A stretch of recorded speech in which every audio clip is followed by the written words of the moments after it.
to introduce Mr. Joan Clos, the Secretary General of the Conference, Habitat 3, and Executive Director of UN Habitat. Muchas gracias. Thank you very much. Thank you, Secretary General of the United Nations, President of the UN General Assembly, Madam Minister of Housing and Urban Development of Ecuador, Mr. Mayor of Quito. It's an honor for me to be able to address you for this second World Assembly of Local and Regional Governments across the world. The first assembly, we must recall, was organized in a rather spontaneous fashion in Istanbul almost 20 years ago. And in 2006, the United Nations organized a debate on the future of the organization, and after a few years after the Berlin Wall fell, there was a general optimism felt on the possibility of being able to achieve lasting peace, and with it, sustainable urban and social development. To such an extent that the first quasi-spontaneous assembly that took place in Istanbul gave impetus to something that seemed impossible.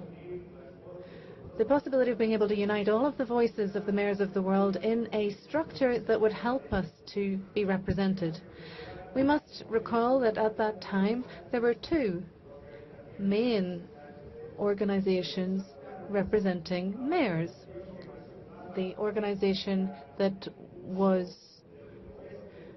more dealing with the West and development, and another organization whose main pillars were the mayors and local authorities of the world, of the East and of the South.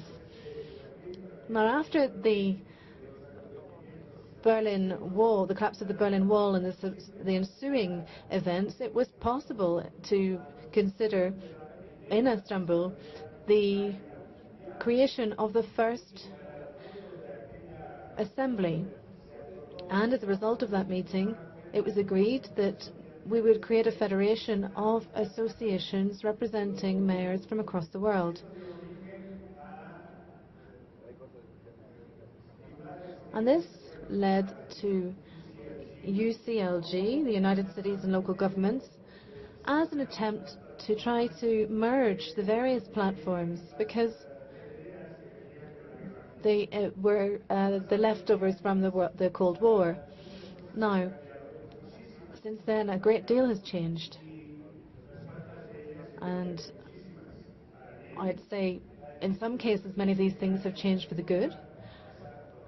And that has allowed us to, that has brought us to the second World Assembly of Local and Regional Governments, in which we can once again think about the key issues facing human settlements and cities, regional governments, and the challenges that we're currently facing on a day-to-day basis. And obviously as well, the lives of our citizens, which is, after all, why we're all here.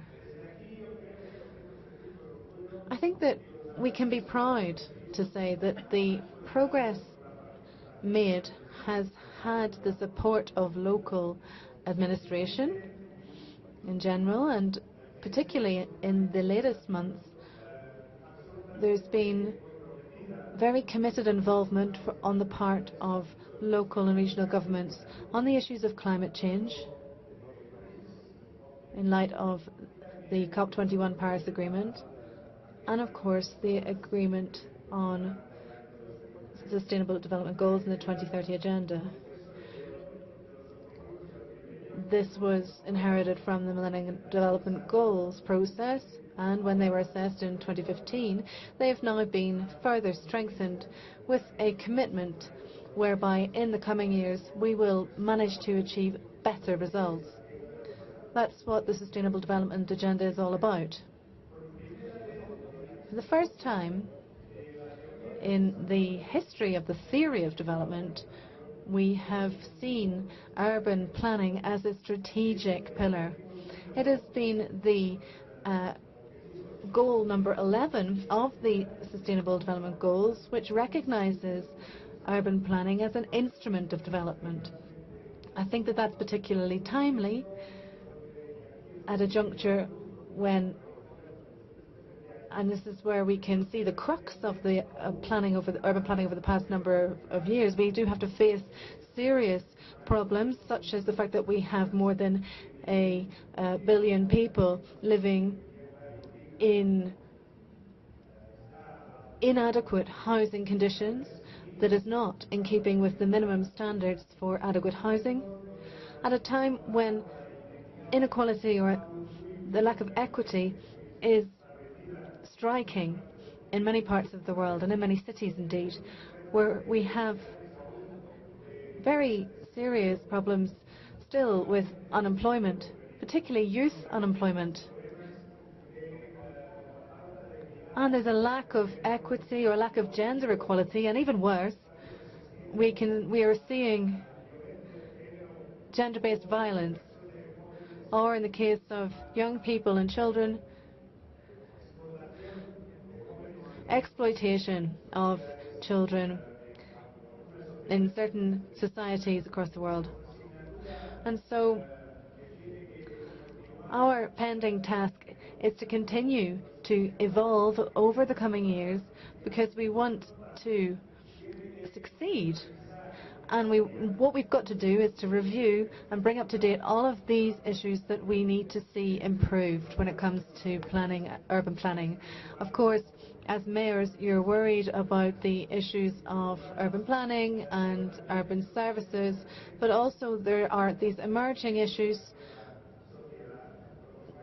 that we're seeing within our the new generation of societies, such as climate change or development for everyone. Of dialogue between the local governments and subnational governments, we stand ready to deepen our conversation with the national governments, because national governments, they do have a lot to say about urban quality. In fact, the national government is the level of government who establishes the rules of the game when we talk and when we consider the capabilities of local governments. The national government established, in general, the security policy, which is also that affects very much the outcome of the urbanization. And many other questions, like the redistribution capacity of the public sector in order to guarantee that the well-being of the population is distributed for everyone in our society. Then, in the current situation, there's a renewed need of a permanent dialogue between central government and local government in order to address the challenging problems of our society. The world is becoming urban. By now, in 2015, we have already 57% of the world population is urban. This figure is expected to increase to 65 to 70% in the next years. That means that new normal for people in the planet is to be urbanized. That means that the problems of the cities are the problems of the human civilization, are the problems of the humanity. And in that sense, we need to strengthen this dialogue and this conversation between the central government and the local governments, in order that the local governments, they are given the capacities to confront the problems and the challenges that they are facing. We are stand ready, and I am sure that in this second assembly that is going to be a clear voice.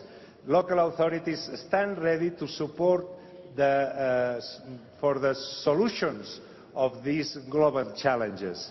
And we are, as always, looking for the minimal conditions coming from the central government and the international community, and also we count with the participation of our stakeholders, civil society, private sector, all the stakeholders of our endeavor, our fight for a better life for our citizens. Thank you to the government of Ecuador for hosting us here. Thank you to the city of Quito for offering us this magnificent city in the middle of the Andes at 2,800 meters of altitude, but with people which is very warm, that it's receiving us with their open arms and taking care of us in a magnificent way. Thank you very much.